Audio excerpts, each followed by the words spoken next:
Lilith. Walk the path of Lilith, from repression and resentment to liberated wild women with radical acceptance of every part of yourself. Light, dark, chaotic, erotic, gentle, mystical, fierce, powerful. Learn to stop overriding your truth to please others, how to own your no with love, and how to let go of needing the approval of others.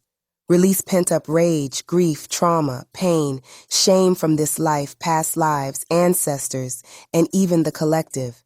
Learn to stand in your full feminine and call out and in the masculine, to do better in complete love, rather than rage, resentment, or retaliation. Process and alchemize shame and guilt around all expressions of your sexuality, releasing you to experience sexual energy as sacred and aligned, without compromising a single aspect of yourself.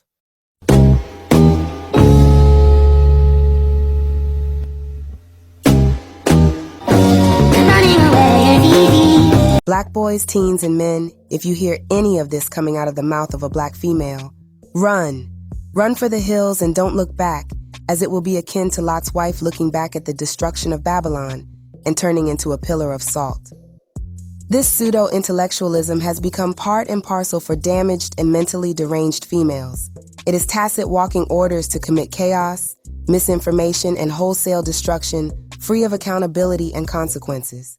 The women spouting this frothing at the mouth word salad are not to be trusted in any capacity, especially with your mental health.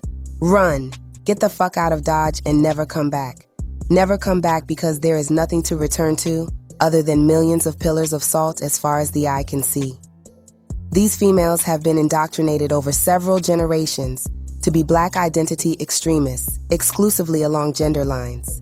Don't play games in a rigged casino where the house always wins. See the forest for the trees and pull up stakes.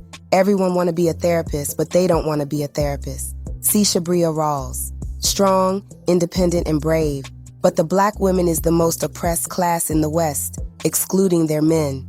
Kimberly Crenshaw argued against My Brother's Keeper, but said nothing about the damaged females using her talking points to legitimize their sexist bigotry. Make no mistake about it, kings, you are dealing with the bastard daughters of Bell Hooks. Sojourner Truth would be proud. Run. Eunice Rivers. Lori would be proud. Ask the over 600 men she failed to provide penicillin for during the Tuskegee syphilis study.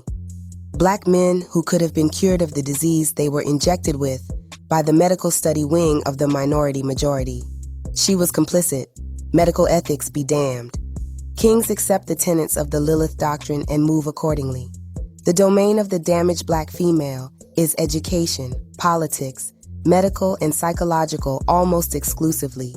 Your minds must always be embattled and in a constant state of flux so that you do not wake up. Watch out for street-level therapists and experts on everything under the sun while they wallow in the mud, face down. What you have here in the Lilith doctrine is the 5 commandments of damaged black women. Study them and learn every corner of the misandrous black female's vacant noggin. Keep them at arm's length when you hear any variation of this mantra spilling out of their pie holes. Protect your sons. When females want you, they don't talk like this. They conform and comply enough, said. Most of the time you're going to hear this garbage from young women in their late teens to early 30s, especially on college campuses. Keep them out of your circles wholesale or casually. Be wary of the intent behind the words. When someone loves you, they make it easy. When they don't, you burn mentally and spiritually. They burn your spirit like kindling because they are on demon time. Love and pair bonding is part of the natural order. No amount of gender-based fear-mongering will ever change that, kings. For this doctrine to work, the individual must make a choice. A Faustian deal, black men. They attack when you are not fully formed or self-realized, and return much later in life when they believe you are enfeebled. The cowardly wait for your back to stick a knife in it. Keep your head on a swivel. Protect your peace and your time, because these things are what is most precious in life. When you think about it and consider the legion of misandrous females running with this nonsense, it all becomes tragically clear. The devil is a liar. The Black Patriarchy. A non-existent group of fictional black male power brokers not discredited, erroneously jailed or outright killed by the minority majority who look the other way as they work tirelessly to shame, oppress, and outright take out the altruistic black female populace of the honorable democratic United States of America. 3K's inset bitches. These evil wealthy members of the black patriarchy are the sole reason for all the ills of the black community, walking, talking, holding down jobs, and doing everything up to and including giving their very lives in service to their baby mamas and baby's motherfucking kids. Their motto that strikes fear into the hearts of black women everywhere: bitches ain't shit but hoes and tricks.